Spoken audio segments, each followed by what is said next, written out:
details. You want answers. I want the truth. You can't handle the truth.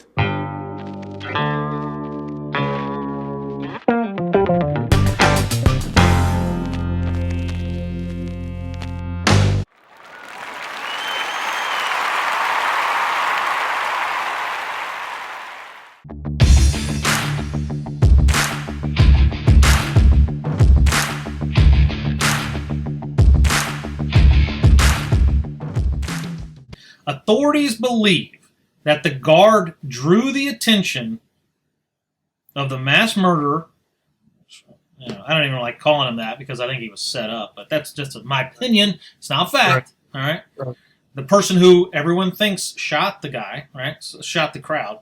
The mass murderer away from the chaos below. Now, this was prior. This was when they thought he was shooting and stopped because he had heard the security guard come up on the floor. But later we know it was just reversed, right?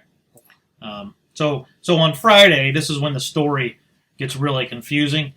Yes. Because the story changes, right? So anyway, so he goes and checks a door. And this is why I have it before 9:59, because the information actually occurs, we find out later, before the shooting. Okay, that's why. So anyway, there's a door open a few rooms away from Paddock's room, sets off an alarm, prompted the response of the security guard, and I'm not going to read that. Okay, so the alarm from a room, quote, a number of doors down from Paddock's room. All right. Likely was a coincidence, door alarm, but no window alarm, is what I said.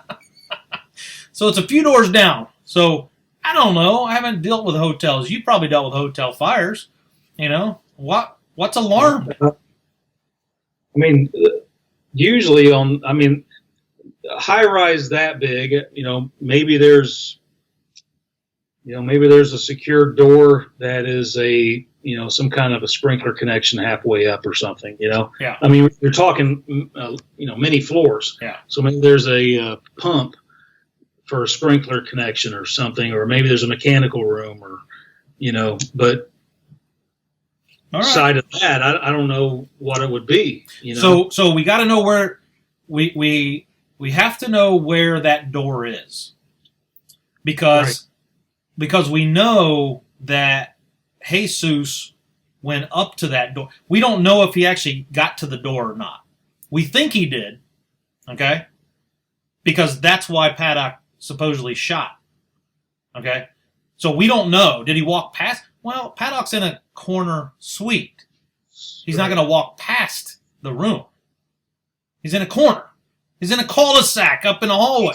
Here's the thing is he probably saw the security guard coming down the hallway thinking he was coming for him. Could have been. We don't know how far he walked down the hallway. Yeah, you have no idea. And maybe Mary Lou's in the other room where the alarm's going off. We don't know. Yeah. You don't know if there's another person. The door was not forced open. This is the door with the alarm. The door had been open for a while. Okay. Hold on a second.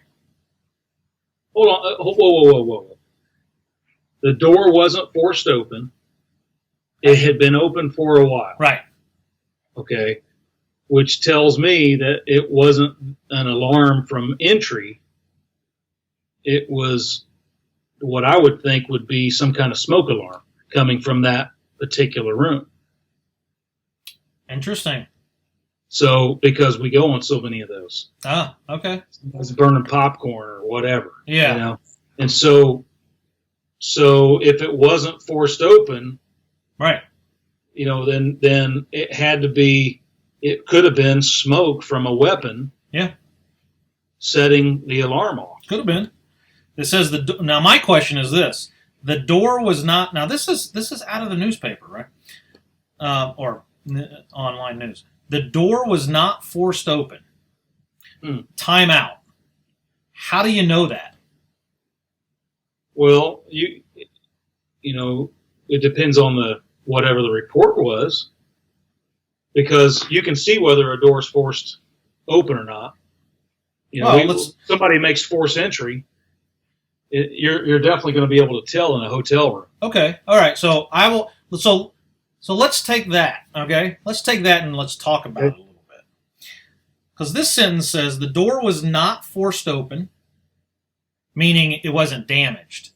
Because we don't know if it was forced Meaning open. it wasn't damaged. Right. Correct. The door was not damaged. We don't know if it was forced open or not. Well, and you don't know if it was a security door that was open and then the alarm went off. I mean, how long does it take a security guard that goes on these alarms all the time Right. to go up 32 floors after he eats? Well, you raise 59 another question.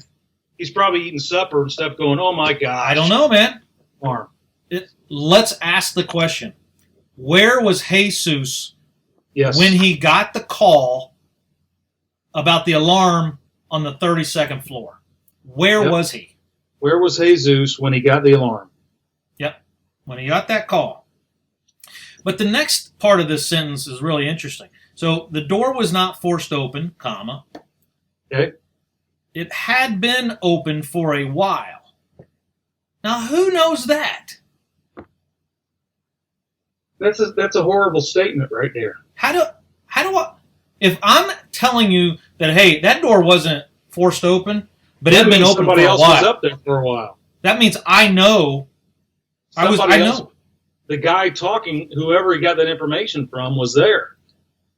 Exactly. That's what right. That's what your assumption, right? I mean, it's just reasoning.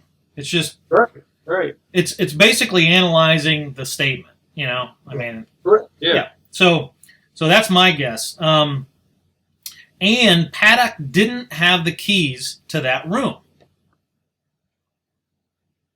All right, so this is one sentence. The door was not forced open, comma, had been open for a while, comma, and Paddock didn't have the keys to that room.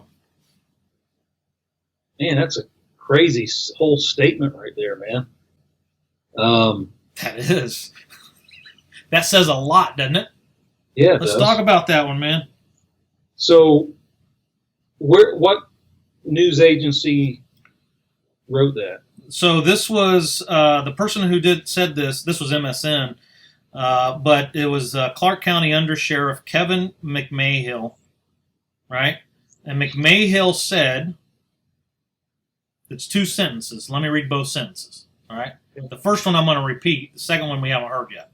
The first one is, the door was not forced open. Had been open for a while, and Paddock didn't have the keys to that room. McMahill said that the door either had been left open or didn't shut completely. Hmm.